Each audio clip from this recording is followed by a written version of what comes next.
ఓం నమో వెంకటేశాయ. మిత్రులకు, శ్రేయోభిలాషులకు, అలాగే నన్ను ఫాలో అయ్యే వాళ్ళందరికీ కూడా శ్రీ క్రోధి నామ సంవత్సర ఉగాది శుభాకాంక్షలు.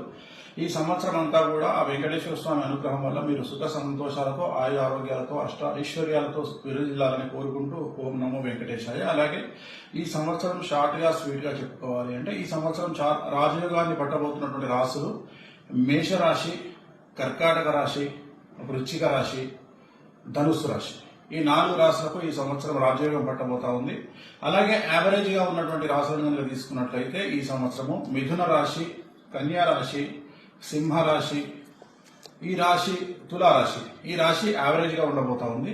ఇక చాలా కష్ట నష్టాలను ఎదుర్కోబోతున్న రాశులను కనుక ఒకసారి చూసుకోవాలంటే వృషభ రాశి, అలాగే మకర రాశి, ధనుస్సు రాశి, మకర రాశి, కుంభరాశి, మీనరాశి.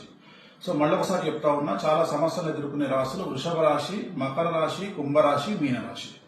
సో ఈ కష్టాలు ఉన్నటువంటి రాశుల వాళ్ళు కూడా తిరుమల వెంకటేశ్వర స్వామి వారిని రెగ్యులర్ గా సందర్శించడం, నలుపు రంగు దుస్తులకు దూరంగా ఉండడం, ప్రతి గురువారం నాడు ఎల్లో కలర్ బట్టలు వేసుకోవడం వల్ల సమస్యల నుండి బయటపడేటువంటి అవకాశాలు కనిపిస్తా ఉన్నాయి. మరొకసారి క్రోధినామ సంవత్సర ఉగాది శుభాకాంక్షలతో ఓం నమో వెంకటేశ్వర.